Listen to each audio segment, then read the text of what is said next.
Hi, this is Mr. Max here. I am going to do grade 9 and 8 semi-external examination. But the paper I'm focusing is on paper 2, the one that was written by the grade 9 learners in 2018. So this question paper is also ideal for grade 8 learners. So the grade 8 learners can also use this question paper as some sort of revision. When you go through the question paper, you must also try to look and see how many marks are they spending on specific topics, especially algebra that most of the learners seems to struggle with. Right, so I just want to briefly, before I start, talk to you about the instructions and information that you need to know. Now, one of the things that you need to know is that you must show all your working clearly, whether a question is with 1 mark only. And then we answer all the questions in mathematics. And if an answer is not exact, you should round it to 1 decimal place. But when you deal with money calculations, you should always round it to 2 decimal places. This is the degree of accuracy that you are supposed to use for your papers. Now, this paper, you may use a non-programmable calculator. Remember, this is paper 2. It's out of 85 marks. And this paper, you may use a calculator. And if you need the question paper, I will post it on my Google Classroom. And then you can actually download it from there and work it out on your own. Suppose you cannot get hold of this question paper from your schools. So let's just delve right into the first question. You're supposed to find the square root of 144. So you punch in on your calculator the square root of 144. You should definitely get 12 as an answer. This is a very straightforward question. You should write down the next prime number after 23. This is just a matter of recalling what prime numbers are. Remember, prime numbers are numbers that have only 2 factors. It's only 1 and a number itself. Now, this one, they ask you to write 36 as a product of its prime factors. Now, if you have these calculators, the latest Casios and so on, and they have this button here, all right, for you to get that button, you need to press shift, and then you press this button, and then you press 36. First you do is you press 36, then you press equal to, and then you press shift, and then you press this fact button here, and then you're going to get your answer already in prime factor form. Ideally, you can also use this method, and as long as you write 2 times 2 times 3 times 3, or you write it in short index form like that, you should get all the marks. But not all calculators, I stress, have this particular button here. So you should also be very well aware of this method. Starting with the first prime number, goes with 36, 2 goes in 36, 18 times, 2 can still go there. Then you use the next prime number, and then you get this on the side is what we call the prime factors. The B part question says you are supposed to determine the highest common factor of 36 and 27. So what I did is I have listed the factors of 36, for example, and the factors of 27, because it is just easy for these small numbers to do find what they have in common, and what you realize they have got 9 in common. Now this one, you are supposed to write 46 as a decimal, 46%. 46% is nothing but 46 over 100, and then you simply write it as 0.46. And here 12 over 63, you don't really need to find what number goes into 12 that also goes into 63. If you use a calculator, just simply put the fraction 12 over 63, press equal to, your calculator already give you the answer in its simplest form. Ideally though, you should know also that that if you want to find what gives you divide here by 3. When you divide by 3, and what you do on top, you realize that you do end and find this particular answer here as well. The next one, you're supposed to fill in the missing number. Now, what you must also remember here is, again, as I was saying, you see there's an increase here. So this is like times 4, because that's how you say it. Then you also multiply on top by that same 4. Okay, from 10 to 40, you multiply by 4. Ultimately, to know how to find out 4 is for you to divide 40 by 10. So you know that 4, you need to multiply by 4, because the fraction is increasing. and that missing number is 28. Question 2, this question, very tricky. You must be careful when you read this question. Sometimes you must read a question in parts and again so that you do not make a mistake. So they ask you to calculate the number of books that are non-fiction. Now you are told that non-fiction book, they are 9/40 of the total books here. So this is 9/40 times the 400, that gives you 92 books that are non-fiction books. And the ones that are fiction, they are saying 40% of the 400 books. So that means 40 over 100 times the number of books gives you the 160 that is required to solve the question. So let's take this question a bit further. They say during an examination time, all 150 reference books were borrowed by the learners in the ratio of boys is to girls, 3 parts to 7. So the 3 is for the boys and the 7 part is for the girls. Now you're supposed to calculate the number of books. So we do not know the total number of books that was borrowed by the learners. So we are looking for the number of books that were borrowed by the girls. So I do it in 3 steps. So I take first step when I add the parts, 3 plus 7. Then my second step, obviously I then divide the 10 into 150 because these were the reference books. And now I know that you have 15 parts and the girls have 7 of that, so 7 times 15, you get 105. Remember, this is all a way you can also do it like what most of you are doing, and that is you take the 7 and you put it over 10, and then you multiply that by 150. Once you do that, you are supposed to end at the same answer as what I have done with the 150. It will definitely give you the same method. Basically, the steps are exactly the same. Right. The next question wants you to calculate the percentage of reference books that were borrowed by boys. So we know that the parts of the girls is 7/10, so the ones of the boys will be 3/10. And you simply multiply that by 100, and that tells you 30% were borrowed by the boys.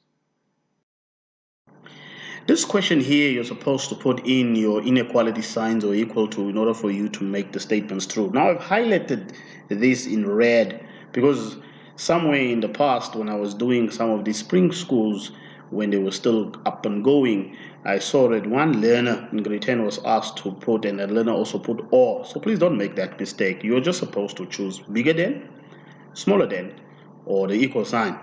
So you work this one out, you realize that 3/4 is exactly equal to 75% because 75 over 100, you simplify, gives you 3/4. Well, this one's a straightforward, you just because the denominators of the fractions are exactly the same. The only thing you are comparing then is the numerator. So the one with the smallest numerator here will be the one that is the smallest, okay? Make sure, as I said, you must make sure that they have the same parts. They are all out of 8. Then you can do that. Now this one here, I always used to think of which number is further from 0.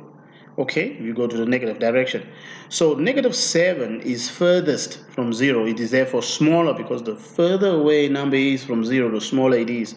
So -5 therefore is bigger than -7.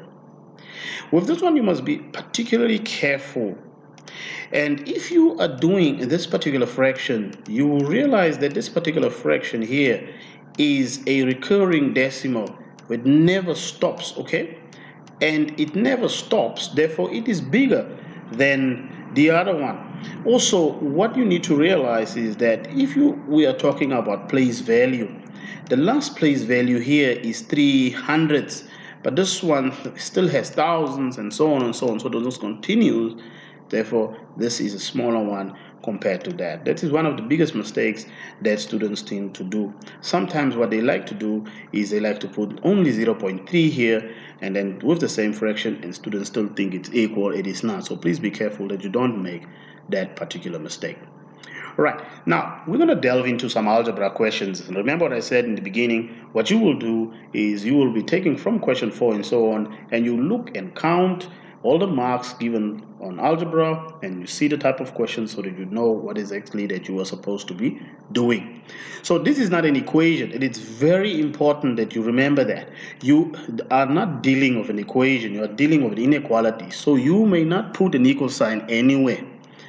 But the way we solve the inequality is the same like we would otherwise solve an equation. But however, you must be careful here. If the coefficient of x here, this number, if it's negative, it does something to the sign. It will swap the sign around. But in this particular case, you are fine. You subtract 11 from both sides. You are left with 5x is less than 25. And now you simply divide 5 into 25, and that will give you the answer that x is less than 5. And that is the only answer required. No equal signs. You're not dealing with an equation. You are dealing with an inequality. Right, the fourth question, you are dealing with sequences here. So we're given 7, 10, 13, and 16. You're supposed to write down the next two terms. Well, it's easy. You realize if you are taking your calculator and you say 10 minus 7, well, you get 3. 13 minus 10 gives you 3. 16 minus 13 gives you 3. So you realize that you are adding 3 every time. And 16 plus 3 is 19. And 19 plus 3 is 22. That is how this question is done. Now, the nth term, this means you are supposed to find a rule. Now, a lot of times, students, they do not understand what this means. In your expression that you are going to write, there must be an n, okay? So I'm doing it a little bit step by step. So what I do first is I bring a table. And what I'm doing is, you see these terms that I have here, right? So I'm going to take, this is the first term, second term is 10, third term is 13, and fourth term is 16, okay? So the first term is 7. So the 7 is the position. The position is the n. Now I realize if I add 3, I get to 10. If I add 3, I get to 13. If I add 3, I get to 16. But we're not looking now for 5th position or 6th position. We're looking for nth position. So that could be, what would it be in the 500? What would the 500th term be? You cannot continue adding like this, right? That doesn't make sense. So let us take this sequence as we have it here. So let's say the n is for the position. And I am going to substitute the n with what I have there here. The first term, how do I get to 7? So when you know the 3, which is your common difference, okay, that is when you subtract, you get that common difference. 3 times 1 times the position. Now 3 times 1 is just 3. All right, you should know that 3 times 1, well, this gives you 3. But 3, what must I do to 3 to get a 7? Well, I must add 4. Now let's see if it works the same for the second one. And when I look at the second one, does it work the same? 3 times 2, that is 6. And if you add 4, you get 10. So it looks like it's working. But you cannot just be testing 2. You must at least test 3 of them. So let's take the third one. And 3 times 3, yeah, that's 9, and 9 plus 4 gives you 13. So therefore, my rule simply will be 3n, okay, plus 4. And that is the rule that we are requiring. Your answer, again, I repeat, must contain the n. The n is for the position. So now, any question they ask you, they can ask you, find the 40th term, find the 20th term, like the next question. Then, or find the 80th term. Or they give you the term, and then you're supposed to find the position of the term. And that is what we're going to see with the next part. So here they're asking you which term will be equal to 64 in the same sequence. So you use the formula, and now you make an equation. Can you see that? 3n, what term multiplied by 3 plus 4 gives you 64. This is straightforward now. You are solving that equation, and that should give you 20. Therefore, the 20th term is equal to 64. And this is very important that you get your formula correct there, and then you'll be able to answer this question. Some students, they continue with the table or the use of constant function on a calculator, and then they count manually, whatever works for you in the examination. But this is how this particular question is done.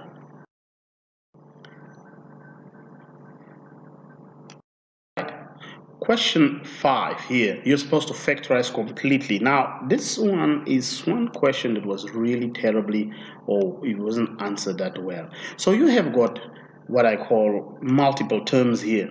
All right, so you have got 4 terms, and the way that you factorize 4 terms, you do it by grouping. Okay, that means I'll take these 2 terms, All right, and I'll look for what is common between those two terms, and then I'll take the next two terms and I'll look what is common.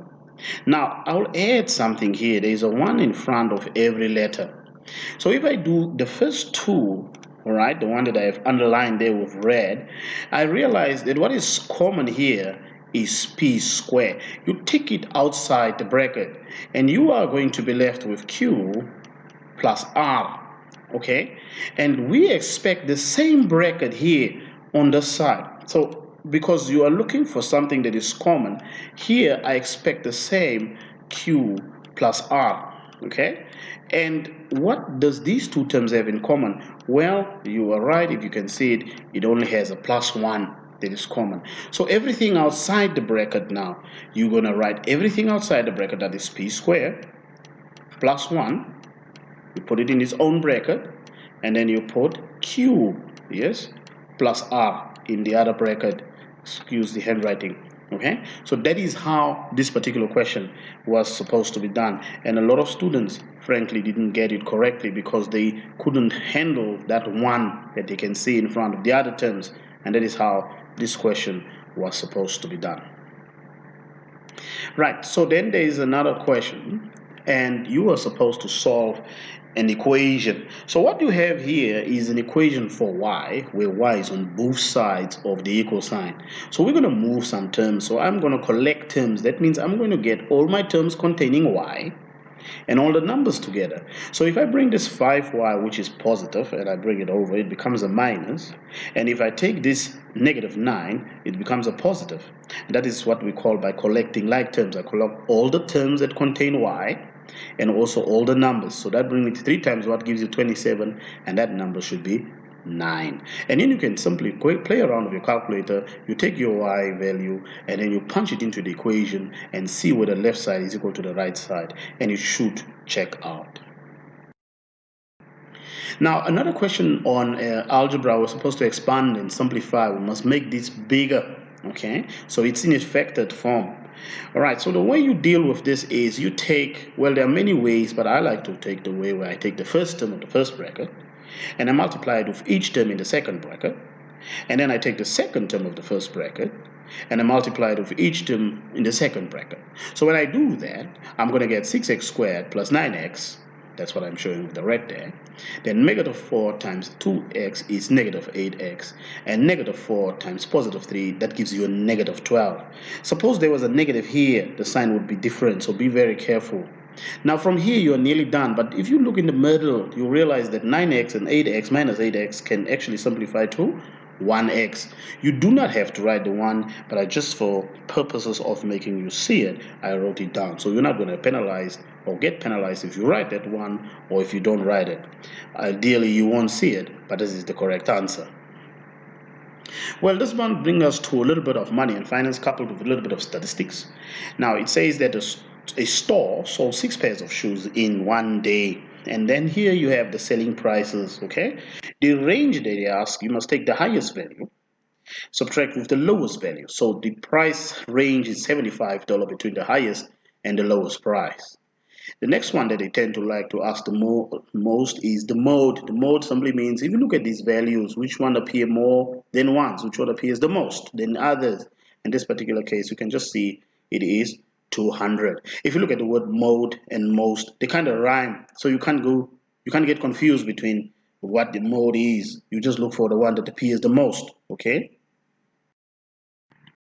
Right, so part C, we are supposed to find the median, the middlemost value. So what I did here is I have done it in 2 steps. First, you arrange your data in order of size. That means biggest to smallest or smallest to biggest. It doesn't really matter. You are going to end up finding the middle terms here. Now, because you have got 6 even values, it means we have to find the average here, the mean of these two that I'm going to add. 210 plus 240 divided by 2. That's what I mean when I say find the mean there.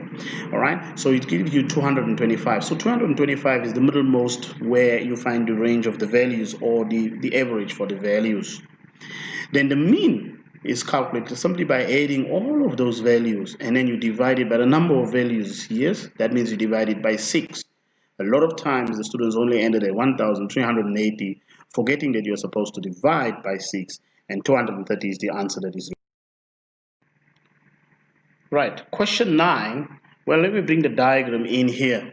So they are asking us to find or to write down the equation of the line of symmetry that cuts this shape in half. Well, you can see it's x equals to 9. Let's move 1 mark doing that particular question.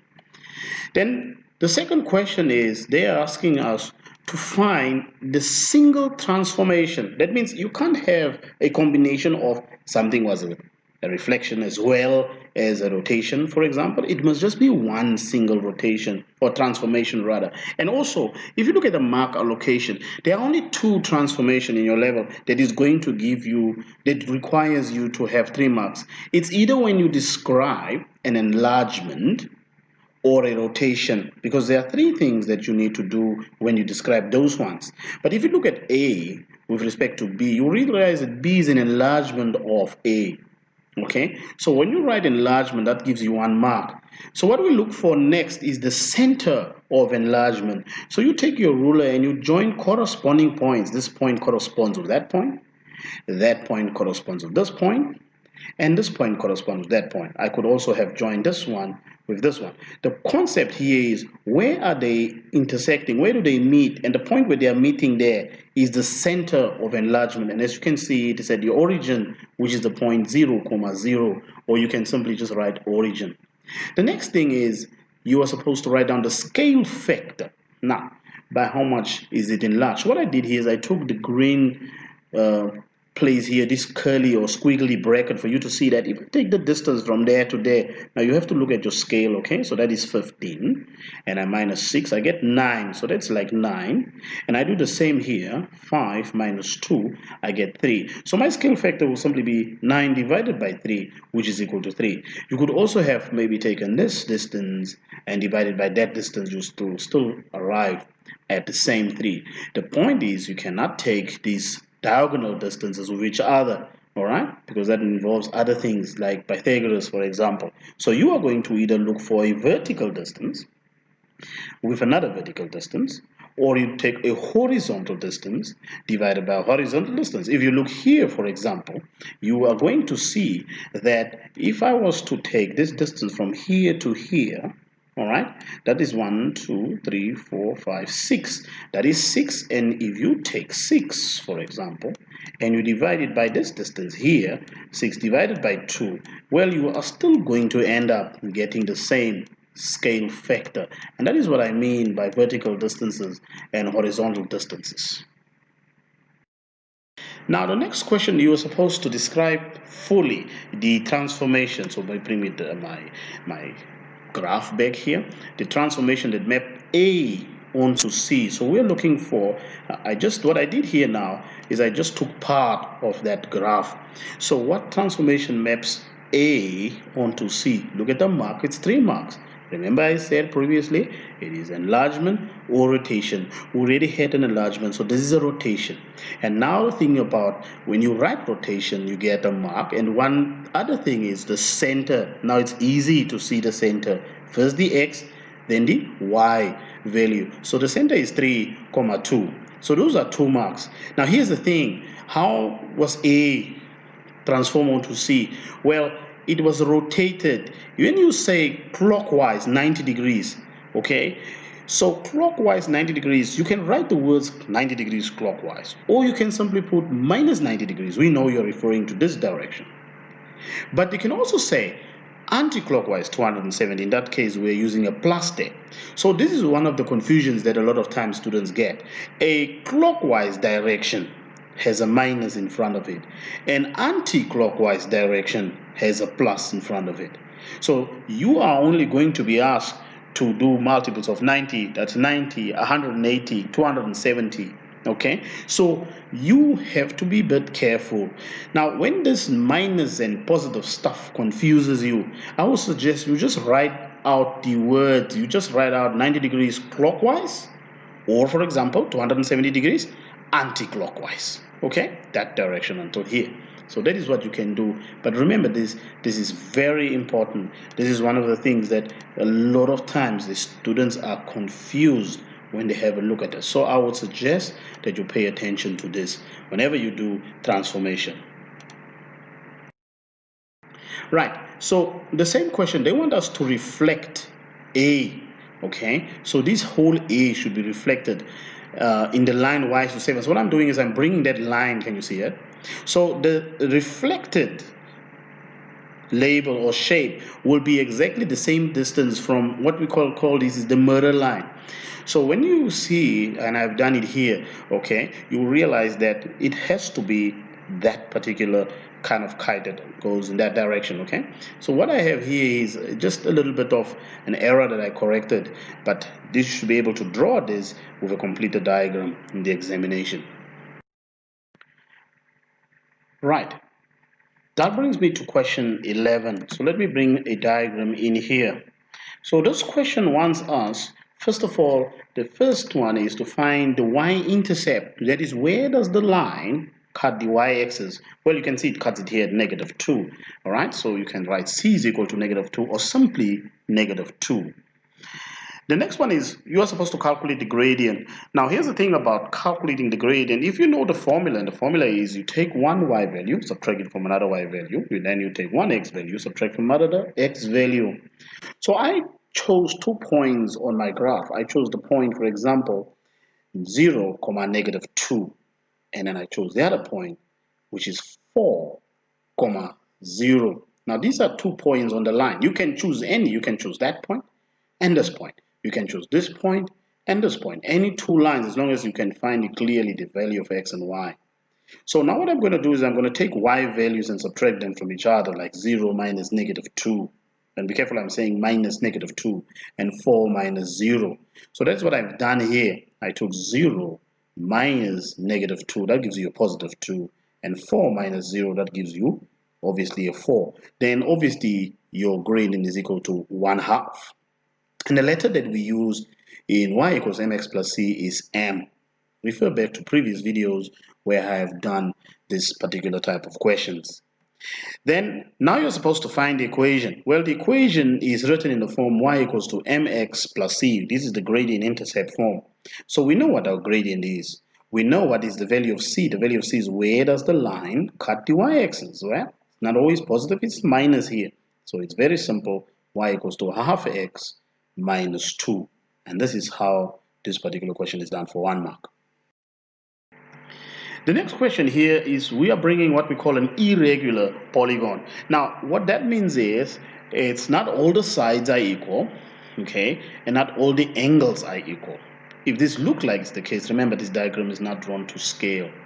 So the first thing you're supposed to find the value of y. Now you can see that y plus 94 here, they are adding up to 180. They are supplementary, okay? So you can simply calculate y by subtracting 94 from 180.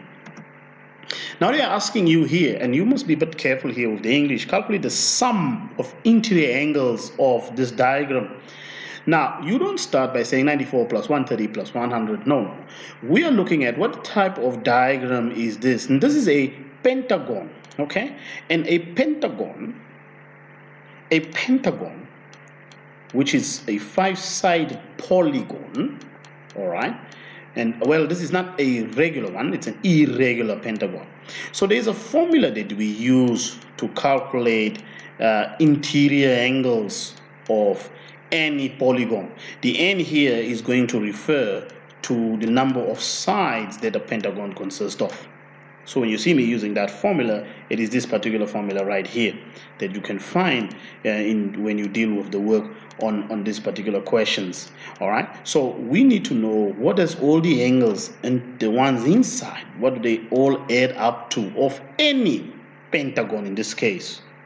And you will see that I've used my formula here, and I've realized that, well, these angles, if you add them all up, for example, it will be 540 degrees. It's always going to be like that for a pentagon, no matter whether it's irregular, meaning the sides are not necessarily the same and the angles are not necessarily the same, or whether it's regular.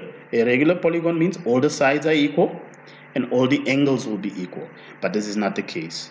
So the next one is now, since you know the 540, now they want you to find x. So that makes sense. You just have to get everything plus that x should give you 540. And if you clean this up, you get 416 plus x, and obviously x is equal to 124. So again, that's an obtuse angle, and the diagram is not to scale. But don't work on the diagram, look at the diagram, don't go start measuring things, because it's not a diagram that is to scale. And that is how this question is done. Question 13, you're supposed to construct the perpendicular bisector. Perpendicular bisector, something that cuts the line in half, 90 degrees angle. So here's the line for 2 marks. So what you do is, suppose this is a line, you take your protractor or your compass, or pair of compass, for example, and then you're going to draw yourselves an arc, a major arc like this, okay?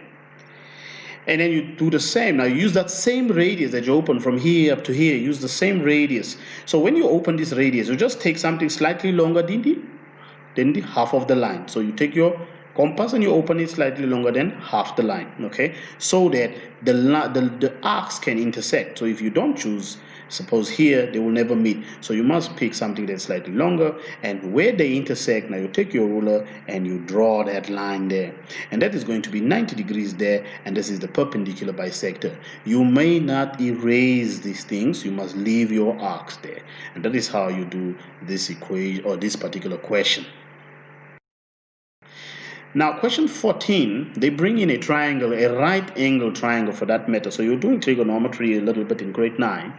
So first thing they ask you here is to find angle ACB. So they are referring to this particular angle right here in the corner. Now, it's very important that you remember that the interior angles of any triangle, they add up to, yes, 180. So I will therefore just add these two and subtract them from 180. Or I know this angle is 90 degrees, so I'm just looking for 63 plus something should give me another 90 degrees, because 90 plus 90 is 180. So 63 plus something gives me 90. So 90 minus 63, you still arrive at the same answer. A lot of students prefer this method, but remember 180 minus 90 is 90, so you can also as well do that. Now you are supposed to use the theory of Pythagoras. Very important. You have a direct instruction, you use Pythagoras. So what does Pythagoras involve? So when you have a right angle triangle, and this is A, suppose, and this is B, and this is C, the sides now. So the theory of Pythagoras says that A square, the longest side, is equal to B square plus C square. The problem, if you are looking for a shorter distance, then you are supposed to subtract. So you'll say, well, C square must equal to the longest side, which is A square, minus, okay, B square. So because I'm subtracting, I'm looking for a shorter distance, I'm subtracting.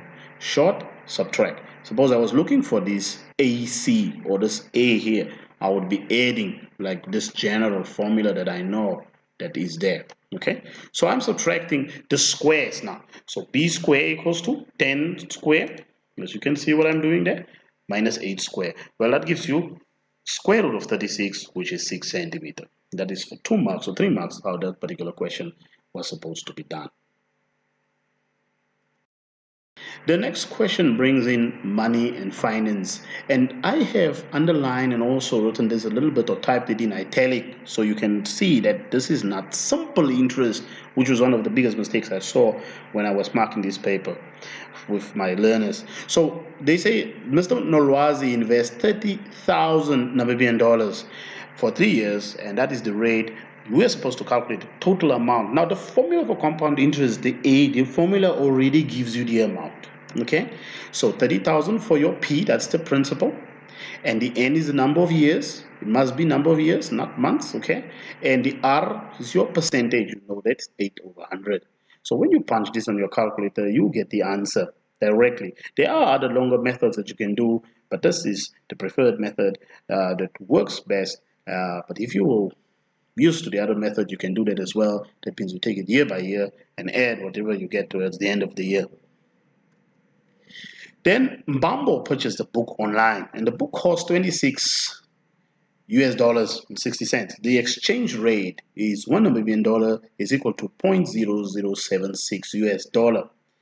Right, so what I did is I like to take what I'm given, the US over the US and Namibian over something. It's like equivalent fractions, like ratio. You want to find what it is. You can now cross multiply like what I did. X times that gives you 0.076x. And 1 times 26 obviously gives you 26.6, that same answer. So simply divide in order to get your x alone.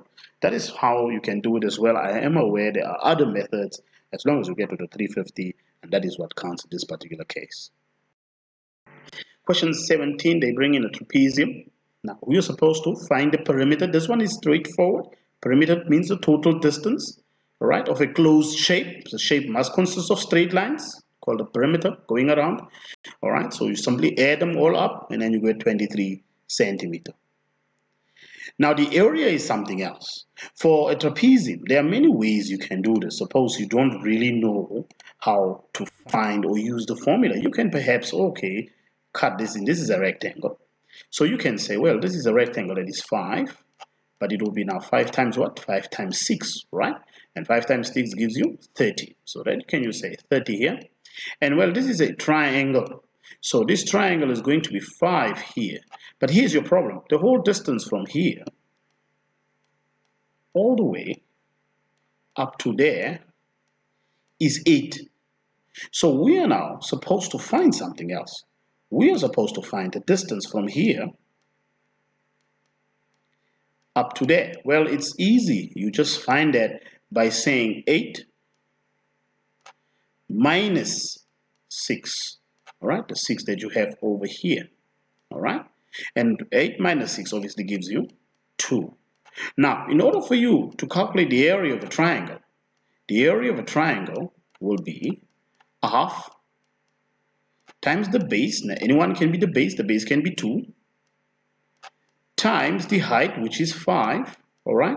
And this particular answer here is going to be 5 centimeters square, right? So when you take this 5 centimeters square, because you want to find the area of the trapezium, all right? So the area of the trapezium, you will simply say 5 plus that 30 that we have there.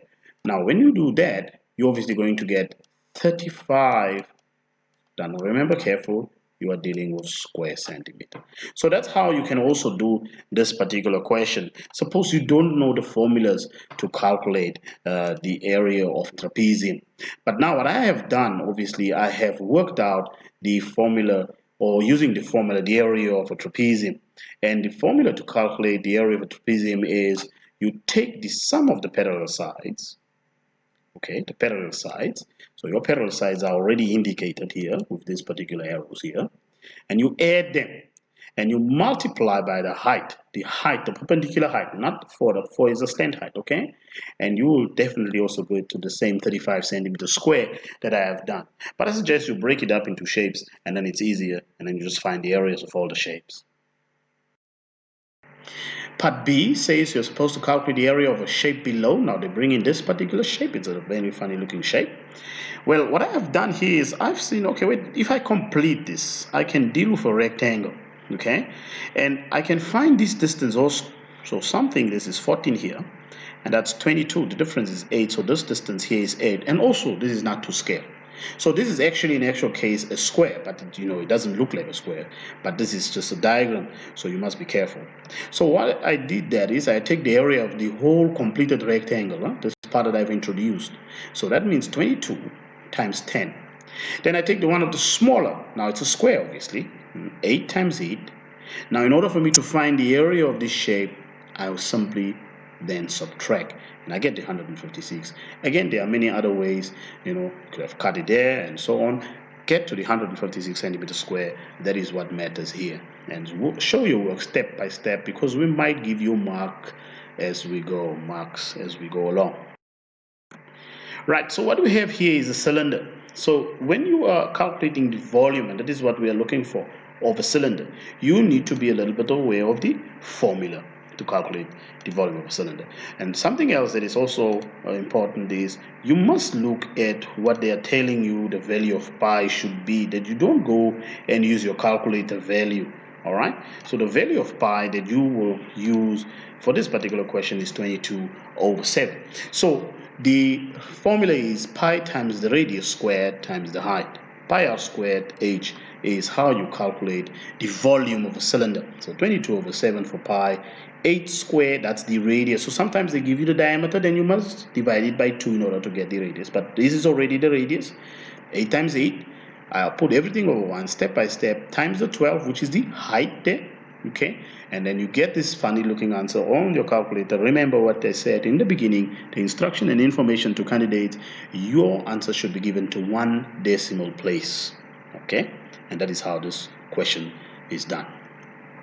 Now the second part asks you to take this part and give your answer in liters. Now I am bringing in a small fun fact. We know that 1 liter is equal to 1000 milliliter, and 1000 milliliter is the same as 1000 cubic centimeter. So simply divide our answer by 1000 that we got, and we're going to give it to 1 decimal place, which is 2.4 liters.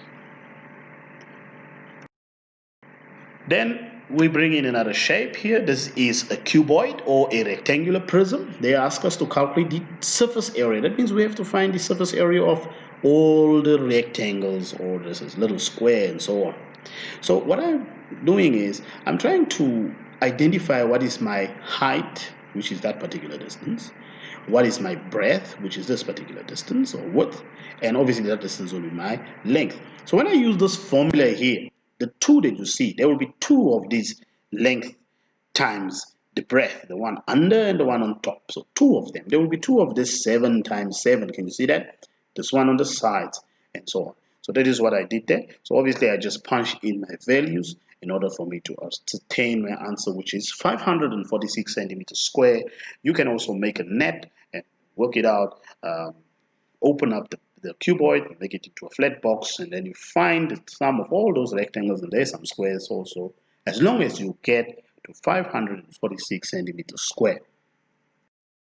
So that brings me to the end of this presentation. So what I'm going to do is I am going to do paper 1 and also upload paper 1.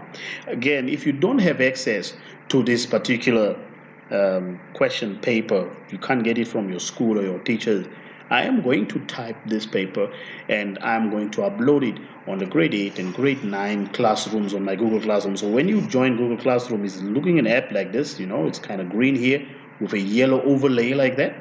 And then when you join class, then you enter my grade 8 class, the code is here. If it asks you, ask the teacher for your code, or the grade 9 code is here. I already added some information there, some algebra work that you can use and work out throughout this period. Don't forget to subscribe to my channel, share it with everybody else, and you can ask me questions and I will try to solve them and make a video so that you can have a look at how to approach the questions. Good luck with your upcoming examinations and all the best.